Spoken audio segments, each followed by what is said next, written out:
Pak, saya dari bank. Saya ingin menagih tagihan Bapak yang sudah jatuh tempo selama 1 bulan. Pak, untuk saat ini uangnya belum ada. Kasih saya waktu 3 hari lah, Pak. Secepatnya dibayar ya Pak.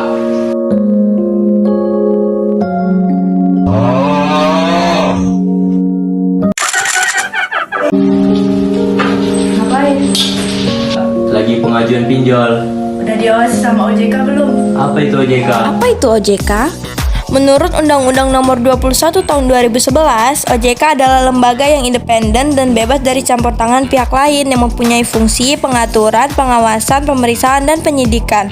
Serta Undang-Undang OJK lebih lanjut yaitu Undang-Undang Pasal 2 yang menegaskan bahwa OJK adalah lembaga yang independen dalam melaksanakan tugas dan wewenangnya, bebas dari campur tangan pihak lain kecuali untuk hal-hal yang secara tegas diatur dalam Undang-Undang OJK. Dapat disimpulkan bahwa OJK adalah lembaga negara yang independen yang diberi kewenangan untuk menjalankan tugas, pengaturan, pengawasan industri-industri jasa keuangan di Indonesia.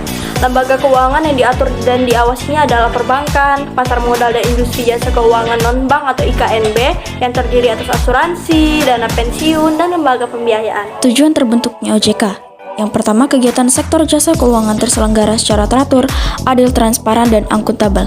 2. Mampu mewujudkan sistem keuangan yang tumbuh secara berkelanjutan dan stabil. 3. Mampu melindungi kepentingan konsumen dan masyarakat.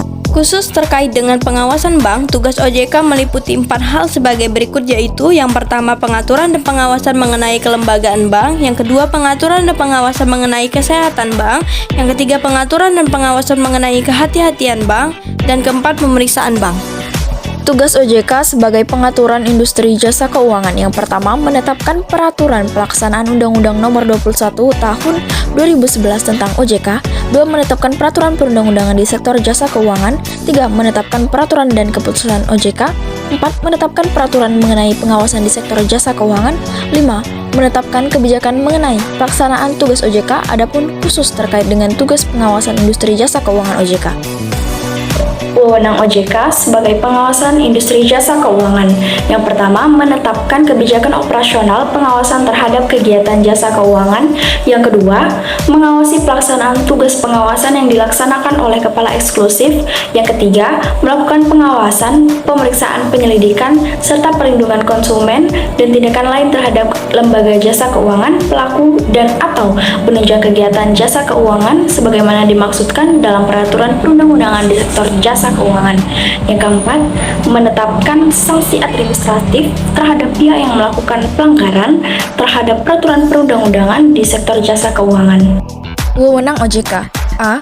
Wewenang yang berhubungan dengan tugas pengaturan dan pengawasan kelembagaan bank, yaitu perizinan untuk pendirian bank, pembukaan kantor bank, anggaran dasar, rencana kerja, kepemilikan, kepengurusan dan sumber daya manusia, merger, konsolidasi dan akuisisi bank, serta pencabutan izin usaha bank dan kegiatan usaha bank, antara lain sumber dana, penyediaan dana, produk hibridasi dan aktivitas di bidang jasa.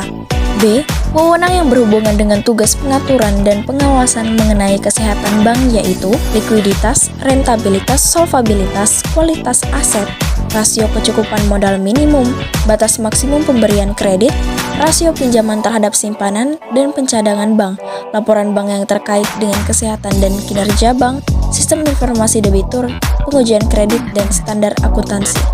C.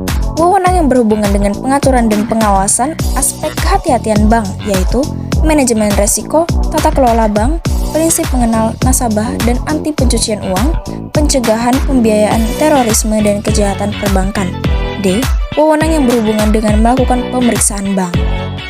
Dalam melaksanakan tugas dan wewenangnya, OJK berkoordinasi dengan otoritas lainnya yaitu Bank Indonesia dan Lembaga Penjamin Simpanan atau LPS. Dalam hal ini, jika terjadi bank memiliki permasalahan dalam kesehatan, OJK memberikan informasi kepada LPS.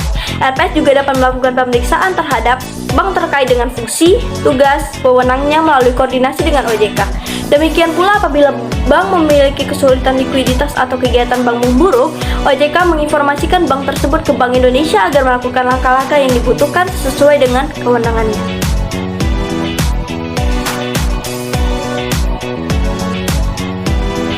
Nasi dan udah benar tadi, ini salah.